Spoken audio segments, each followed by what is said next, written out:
Hi friends, welcome to Jyothisri Telugu reviews YouTube channel. Hi friends, welcome back to our channel. ఈరోజు పాపే మా జీవన జ్యోతి సీరియల్లో ఏం జరగబోతుందో తెలుసుకునే ముందు వీడియోని లైక్ చేసి ఛానల్ని సబ్స్క్రైబ్ చేసుకుని సపోర్ట్ చేయండి. సునంద మ్యారేజ్ బ్యూరో అతనికి ఆదిత్య కోసం ఒక మంచి అమ్మాయిని చూపించమని చెప్తుంది. ఇంకా అతను ఆదిత్య కోసం కొంతమంది అమ్మాయిల ఫోటో తీసుకొచ్చి, మీ టేస్ట్కి మీ స్టేటస్కి తగ్గ అమ్మాయిల ఫోటోలను తీసుకొచ్చా, వీళ్లందరికీ మీ ఇంటి కోడలయ్యే రేంజ్ ఉంది అని అంటూ ఉంటే, రేంజ్ ఒక్కటే సరిపోల మురళి, నాకు నచ్చాలి అని సునంద అంటూ ఉంటే, మరి మీ అబ్బాయిగారికి అని మురళి అడుగుతూ ఉంటాడు. నాకు నచ్చితే మా అబ్బాయికి కూడా నచ్చినట్టే అని సునంద అంటూ ఉంటే, ముందు సంబంధం కూడా మీకు నచ్చేసినట్టున్నారుగా అని మురళి అంటూ ఉంటే, వచ్చిన పని చూసుకుంటే మంచిది అని సునంద అంటూ ఉంటా, సారీ మేడం, నేను అవసరానికి మించి మాట్లాడతాను, ఆ తర్వాత మీతో తిట్లు తింటాను అని మురళి కంగారు పడిపోతూ ఉంటాడు.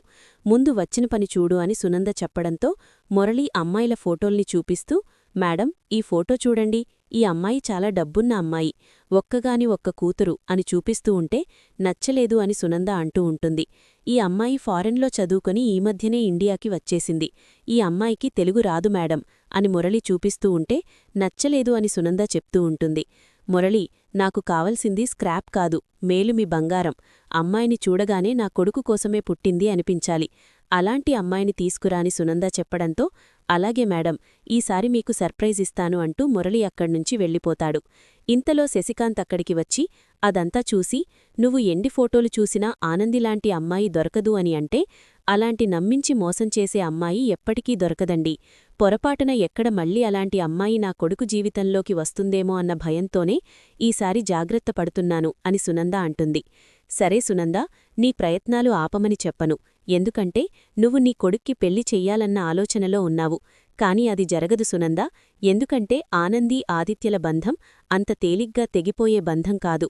ఒకవేళ మన ఆదిత్యకి ఆనందిమీద మంచి అభిప్రాయం లేకపోతే ఈరోజు ఆనందికి సపోర్ట్ చేసేవాడే కాదు, సపోర్ట్ చేశాడు అంటే ఆదిత్య మనసు ఆనందిని అర్థం చేసుకోవడం మొదలుపెట్టింది. ఇక దీన్ని ఆపలేవు అంటూ శశికాంత్ అక్కడ్నుంచి వెళ్ళిపోతాడు. ఈ సునంద తలుచుకుంటే ఏం చేయగలదో చేసి చూపిస్తాను అని సునంద అనుకుంటూ ఉంటుంది. మరోవైపు ఆనంది అసలు ఏం జరిగిందో తెలియక రోడ్డుపై ఒంటరిగా నడుచుకుంటూ ఏడుస్తూ పరధ్యానంగా వెళ్తూ ఉంటే ఎదురుగా కారు వస్తుంది. ఇంక చూసుకోకుండా ఎదురుగా నడుస్తూ వెళ్తూ ఉంటే ఇంతలో అక్కడికి సీను వచ్చి ఆనందిని పక్కకు లాగుతాడు. బిడ్డా, ఏంటా పరధ్యానం, చూసుకోవక్కర్లేదా, మేము రావడం ఒక్క క్షణం ఆలస్యమైతే ఏమయ్యేదో జరిగేదా అంటూ ఆనంది వాళ్ల అమ్మానాన్న చాలా బాధపడుతూ ఉంటారు. కారు, ఏమైందమ్మా, ఎందుకు నడుచుకుంటా వస్తున్నావ్, ఏమైంది, ఎందుకేడుస్తున్నావ్ అంటూ ఆనందిని ఓ చోట కూర్చోబెట్టి, ఏమైంది, ఎందుకంత బాధపడుతున్నావ్, చెప్పు బిడ్డా అంటూ వాళ్లమ్మానాన్న అడుగుతూ ఉంటారు. ఇంకా ఆనందే జరిగింది మొత్తం చెప్తూ ఉంటుంది. ఇది నాయనా జరిగింది అని ఆనంది అంటూ ఉంటే, ఎట్ల జరిగింది బిడ్డా ఇది, నువ్వు మస్తు జాగ్రత్తగా ఉండాలి కదా అని వాళ్ల అమ్మ అంటూ ఉంటుంది. అది అర్థం కావట్లేదమ్మా, 24 గంటల్లో ఈ సమస్య కొలికి రాకపోతే కేసు పెట్టి నన్ను జైలుకు పంపిస్తానని ఆ పురుషోత్తంగారు గట్టిగా వార్నింగ్ ఇచ్చిండ్రు, అదే గనుక జరిగితే ఇజ్జత్ మొత్తం పోతది నాయనా అని ఆనంది బాధపడుతూ ఏడుస్తూ ఉంటుంది. పెళ్లిగొరవ జరిగి నువ్వు అల్లుడు దూరమయ్యిండ్రని చాలా బాధపడ్నగాని గా ఎల్లమ్మ తల్లి దయవల్ల మళ్లీ కలిసి వ్యాపారం చేస్తుండ్రు కదా, గట్లనే ఇద్దరూ దగ్గరవుతారని ఆశపడ్నాం, అంతా మంచిగానే నడుస్తుంది కదా అని ఇలా అనుకునేలోపు ఇట్ల జరిగిందేంది బిద్దా అని ఆనంది వాళ్ల అమ్మ బాధపడుతూ ఉంటే, అంత మంచిగా జరుగుతుందని మనం ఆనందపడినప్పుడే గా దేవుడు మనకి ఏదో ఒక పరీక్ష పెడతా ఉంటాడంట, గది ఇదేనమ్మా అని ఆనంది అంటుంది. అసలు ఇంత గలీజు పని ఎవరు చేసుంటారమ్మా అని ఆనంది వాళ్ల నాన్న అంటూ ఉంటే, ఇంకెవరు చేస్తారయ్యా, గెసవంట పని బయటోళ్లు చెయ్యరయ్యా బిడ్డా, ఆఫీస్ వాళ్లే దేనికో ఆశపడి ఇదంతా చేసి ఉంటారు అని ఆనంది వాళ్ల అమ్మ అంటూ ఉంటుంది.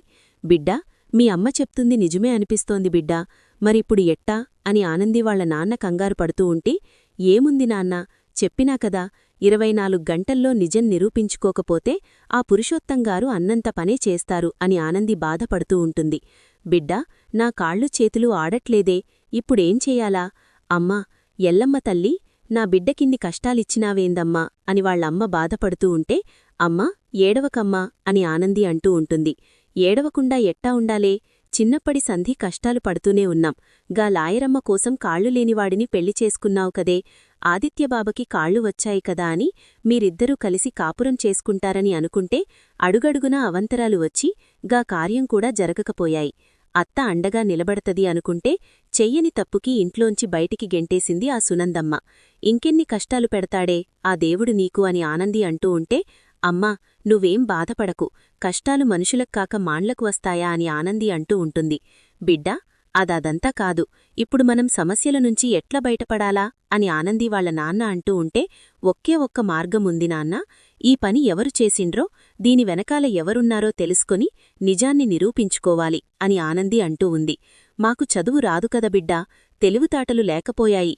ఈ విషయంలో నా బిడ్డకి ఏమీ చేయలేకపోతున్నాను.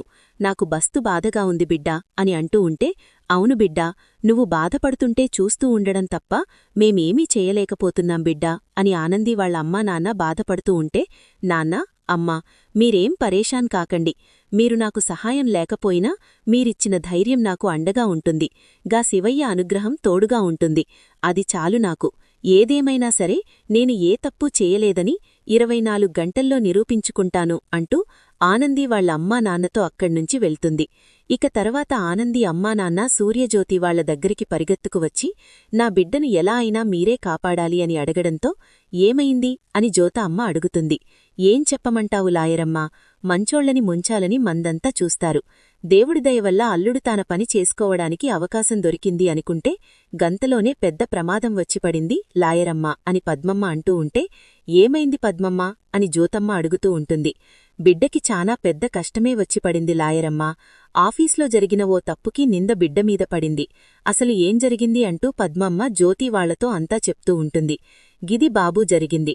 మా బిడ్డ 24 గంటల్లో ఏ తప్పూ చెయ్యలేదని నిరూపించుకోకపోతే పోలీసులకి అప్పగిస్తారంట. సూర్యసార్ మీరే ఓ పాలి సునందమ్మతో మాట్లాడి మా బిడ్డను కాపాడండి అని పద్మమ్మ అడుగుతూ ఉంటే, ప్లీజ్ పద్మమ్మ, కొట్టి అనే వనిషి గురించి నేను ఏమీ వినాలనుకోవట్లేదు అని సూర్య అంటాడు. సార్ మీరే గట్లా అంటే ఎట్లా సార్, అసలు ఏ చదువు లేనోళ్లం, మా బిడ్డకి ఎట్లా సహాయం చెయ్యాలో తెలియనోళ్లం సార్, మీరే ఎట్లైనా సహాయం చెయ్యాలి సార్ అని సింహాద్రి అడుగుతూ ఉంటే, చూడు సింహాద్రి, కొట్టే కారణంగా నేను ఎప్పటికీ బాధపడుతూనే ఉన్నాను. ఆ మనిషి మీద నిందపడింది అంటే అది నిరూపించుకోవలసిన బాధ్యత కూడా ఆ నింద మోసేవాళ్లదే అని చెప్పి సూర్య చాలా కోపంగా అక్కడ్నుంచి వెళ్ళిపోతాడు. లాయరమ్మ అని పద్మమ్మ అడుగుతూ ఉంటే, పద్మమ్మ, కొట్టి నిజాయితీయే తన్ని కాపాడుతుంది. నా భర్తను కాదని నేను ఏమీ చెయ్యలేను. సారీ అని చెప్పి జ్యోతమ్మ కూడా అక్కడ్నుంచి వెళ్ళిపోతుంది. ఏందయ్యా సాయం చేస్తారు అనుకుంటే గెట్ల చేసిండ్రు, ఇప్పుడు మనం బిడ్డ పరిస్థితేంటి అని పద్మమ్మ అంటూ ఉంటే, ఏం చెప్పమంటే ఏం చెప్పాలి, మన బిడ్డని ఇంకా ఎల్లమ్మ తల్లే చూడాలా, పద ఇక్కడ్నుంచి వెళ్ళిపోదామంటూ సింహాద్రివాళ్లు అక్కడ్నుంచి వెళ్తారు. ఆనంది ఒంటరిగా గుడిలో కూర్చుని ఆలోచిస్తూ, నా మొబైల్ నుండి డిజైన్స్ వేరేవాళ్లకి వెళ్లడమేంది, నా మీద ఇలాంటి నిందపడడమేంది, ఆదిత్యగారు సపోర్ట్ చేయకపోయుంటే ఆఫీస్లో నేను ఉండేది ఇది ఆఖరి రోజు అయ్యేది. ఇప్పుడు గాని నేను ప్రూవ్ చేసుకోకపోతే నన్ను నమ్మి నాకు నమ్మకమే స్థానమిచ్చిన పురుషోత్తం గారిని మోసం చేసినట్టవుతుంది. ఇప్పుడు నేను ఏం చెయ్యాలా, ఎట్లా నిరూపించుకోవాలా, అసలు నువ్వు మొబైల్లో ఉన్న డిజైన్స్ ఎవరు సెండ్ చేసిండ్రు అని ఆలోచిస్తూ ఉంటుంది. మరోవైపు సునంద ఆది భోజనం చేద్దాంరా అని పిలుస్తూ ఉంటే, నేను తర్వాత చేస్తానమ్మా అని ఆదిత్య అంటూ ఉంటాడు. బావగారు ఆఫీస్లో జరిగింది ఇంకా మరిచిపోలేదనుకుంటా అని జీవన అంటూ ఉంటుంది. ఆది భోజనం చేద్దాం పదా, ఆకలి లేదు అంటే నువ్వు ఎలా అనుకుంటావో తెలియదు కాని జనం మాత్రం నీ మనసులో వేరే ఏదో ఆలోచన ఉంది అనుకుంటారు. అలాంటి అవకాశం ఎదుటివాళ్లకి ఇవ్వకూడదు అనుకుంటే మనం మనలానే ఉండాలి. పద భోజనం చేద్దామని సునంద పిలవడంతో ఆదిత్య డైనింగ్ టేబుల్ దగ్గరికి వస్తాడు. బావగారు మీరు ఎవ్వరి గురించి ఆలోచించాల్సిన పనిలేదు. ఆనంది తప్పు చేయలేదని 24 అవర్స్లో ప్రూవ్ చేసుకోలేదు. ఎందుకంటే తనే కప్పు చేసింది కాబట్టి అని జీవన అంటూ ఉంటే, జీవన తమరు భోజనం చేస్తే బాగుంటుందంట. ఎందుకంటే ఆనంది మేడం తప్పు చెయ్యదు అని చేతు అంటూ ఉంటే, అని నీకు తెలుసా అని సునంద అంటుంది. తెలుసా ఏంటి మేడం, స్వయంగా అన్నయ్యే చెప్పాడు కదా. ఏమన్నయ్యా నువ్వే కదా అన్నావ్ అని చేతు అంటూ ఉంటే, రేయ్ ఆ విషయం గురించి ఇప్పుడెందుకురా, ముందు తిను అని ఆదిత్య అంటూ ఉంటాడు. ఈ ఇంట్లో 2 గ్రూప్స్ ఉన్నాయి. ఒక గ్రూపు ఆనంది గెలవాలని చాలా బలంగా కోరుకుంటుంది. వాళ్లకి తెలియని విషయమేంటంటే ఆనంది అనే మనిషి ఆఫీస్లో ఉండేది రేపు ఒక్కరోజే. ఆదిగారు చేసిన తప్పుకి ఆ పురుషోత్తంగారు వదిలిపెడితే మనం మాత్రం వదిలిపెట్టకూడదు అని జీవన అంటూ ఉంటే, ఎలా వదిలిపెడతాం జీవన, మన ఇంటి పరువు తీసింది, అక్కడితో పోతుందనుకుంటే ఆఫీస్కి వచ్చి అక్కడ కూడా మన పరువు తీసింది. అయినా తప్పులు చేయడం అలవాటైన మనిషి ఎక్కడున్నా తప్పు చేస్తుంది. ఇంక మనం ఆ మనిషిని భరించడం అవసరం లేదు. రేపటినుంచి ఆనంది అనే పేరు ఎక్కడా వినపడదు అని సునంద అంటూ ఉంటే, సారీ మామ్, పగటికల్లే కాదు, కొన్నిసార్లు రాత్రికల్లు కూడా నిజం కావు.